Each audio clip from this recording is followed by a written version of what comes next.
Olá, bom dia. São 6 horas da manhã. Hoje é dia 20 de janeiro de 2023. Mariano Cabeira mais uma vez aqui para bater um papo com vocês. Como eu disse ontem, começar esse ciclo fazendo a conjuntura, debatendo opinião às 6 horas da manhã. A 15 para meio-dia, a gente volta para falar sobre treinamento de política, sobre como você se preparar para você ser candidato a partir do nosso olhar, a partir da nossa postura, claro. Eu quero começar hoje conversando com vocês sobre o que está em debate, né? Principalmente nos grandes jornais e nas posições, qual a posição do governo Lula em relação aos militares.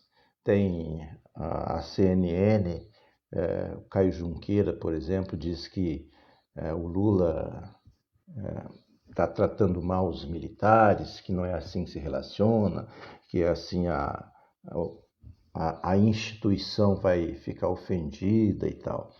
Ontem teve uma fala do Nelson Jobim, foi ministro da Defesa no governo Lula, presidente do STF, dizendo que o Lula está mal assessorado, que o relacionamento com os militares pode não ser assim e que se punir muito, os bolsonaristas, o Bolsonaro pode acabar ganhando, que não tem que punir, que, enfim, tá?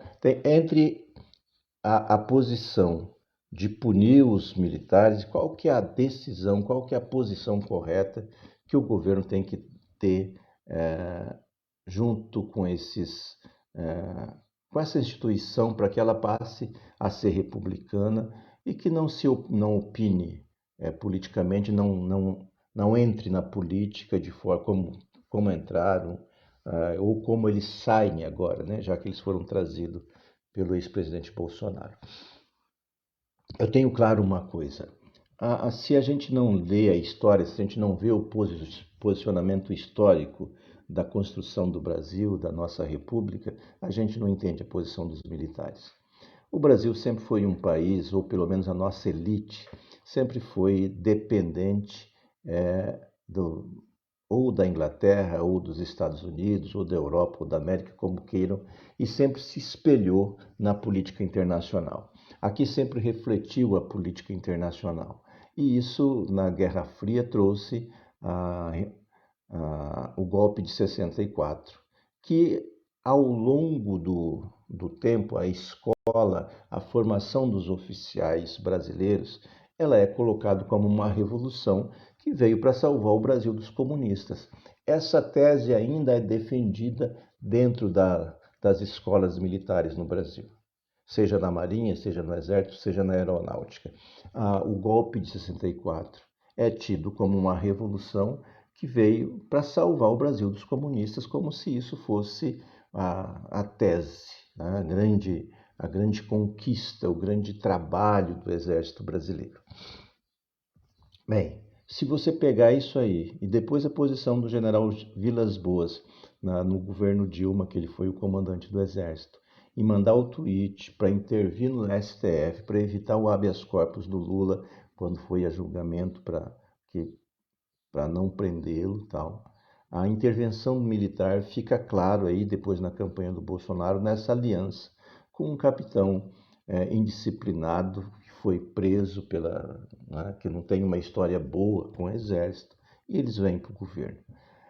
Com todos esses 4 anos do presidente Jair Bolsonaro pregando que tinha que invadir o STF, muitas vezes que tinha que detonar o Congresso Nacional, até que ele fez aliança com o Centrão, e aí ele parou, ele centrou exclusivamente no STF, essas coisas todinhas, fica claro que o governo agora tem que tomar uma posição dura junto às instituições, seja ela qual for das forças. Mas tem que ter uma posição, porque não dá para ter essa tese de que quando você está fardado, você não pode se manifestar, e aí você tira a farda, você pode ter rede social detonando o governo, você pode ter posição. Você não é civil quando está sem farda. Você que conhece militar, seja ele policial militar, ou seja ele do Exército, da Aeronáutica, você sabe que o cidadão ele é militar 100%. da sua vida. Ele não é militar só quando está de farda. Claro que a farda é um símbolo. Claro que a farda ela traz uma série de, de requisitos, tá? Que ela tem que ser preservada como os símbolos nacionais, mas o cidadão, ao tirar a farda, ele não deixa de ser militar. Portanto, eu vejo Lula dizendo e colocando publicamente a sua mágoa, a sua desconfiança com os militares num movimento claro de trazer à população, de demonstrar à população qual que foi a posição, não de todas as Forças Armadas, mas principalmente daqueles que tinham o dever de proteger o Palácio do Planalto e que tinham o dever de zelar pela disciplina dentro da caserna. O comando geral, ele não pode sinalizar que ele está disposto a entrar na política.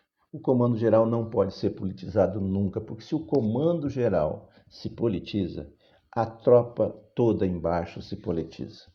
A disciplina e a hierarquia nessas instituições elas são fundamentais. Porque quando um comandante sinaliza para um lado, a tropa toda vai. Portanto, o Lula está mais do que certo ao expor para o público, a todas as suas entrevistas, ele dizer que as Forças Armadas não pode ser assim. Porque se antes, no golpe de 64, se antes, depois com a intervenção do Vilas Boas no STF com aquele Twitter, o PT e o Lula não tinham o acesso a colocar a sua opinião, a sua postura para a população, agora tem.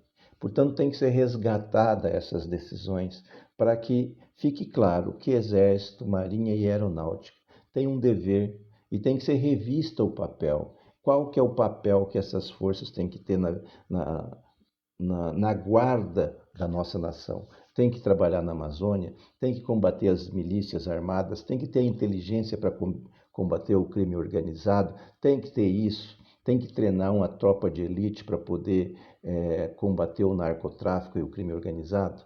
Essas coisas têm que ser debatidas. Essa nova missão das Forças Armadas tem que ser debatidas como qual que é o papel das Forças Armadas para defender o território nacional, já que a última guerra que nós tivemos foi a Guerra do Paraguai. Então, não justifica tamanho investimento, não justifica tamanho salário, não justifica ter uma previdência de primeiro mundo, não justifica os meus herdeiros terem, se for filha mulher, pode, se não casar, ela vai morrer recebendo pensão. Não justifica tudo isso se eu não tiver um papel claro de qual trabalho eu vou exercer, de aonde que eu arrisco, qual que é a minha função clara, qual o trabalho que eu devo à nação. Esse é o papel que as Forças Armadas têm que ter. E o Lula está mais do que claro, tem que punir. O GSI, ficou claro que o GSI não participou da guarda presidencial, da guarda do palácio, que facilitou a entrada, que defendeu que não fossem presos os bolsonaristas.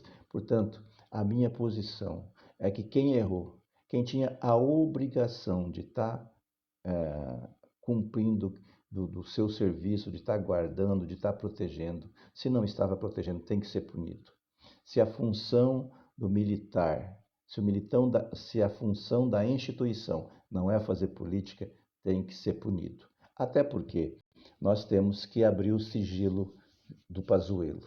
Nós temos que fazer a investigação do ministro da Saúde, que foi militar. E se não fizer isso, vai ficar mais uma vez a impunidade dos militares soltos sem ser punido. Veio para a política, se meteu em política, teve erro de político, tem que ser punido, tem que ser buscado e tem que ser punido.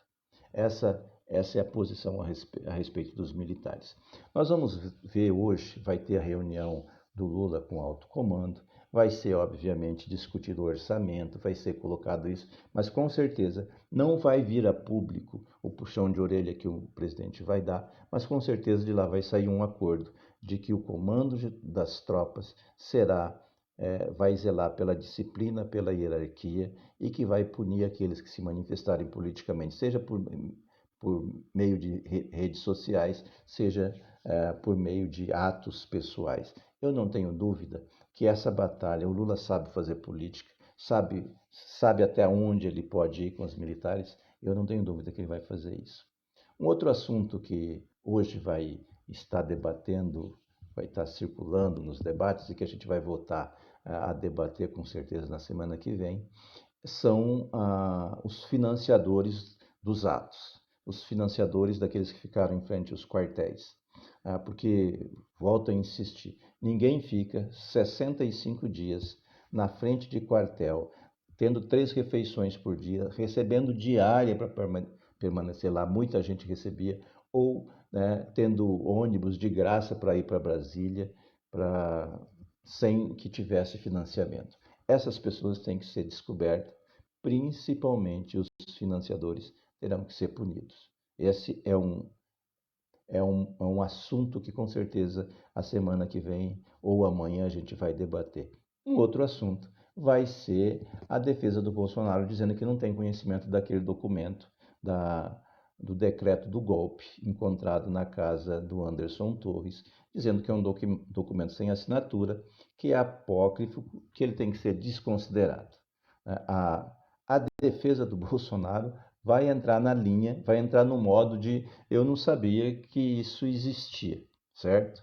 Mas já deu na CNN, o repórter trouxe, que o Braga Neto, general Braga Neto da reserva, candidato a vice do Bolsonaro, fez reuniões, inclusive com o comando das instituições do Exército, Marinha e Aeronáutica, para ver como é que fazia para operar essa minuta e esse decreto. A gente não sabe ainda se foi construído junto com os comandantes ou se já foi levado só para que eles pudessem ter ciência de como participar disso e como fazer. O fato é que tentaram dar um golpe militar, o fato é que tentaram construir, que falharam e precisam ser punidos. Tá certo? Bom dia, pensem nisso, analisem isso, para que a gente possa ter um Brasil de fato democrático e republicano. Um beijo no coração. Até amanhã, se Deus quiser, com mais um assunto sobre conjuntura nacional.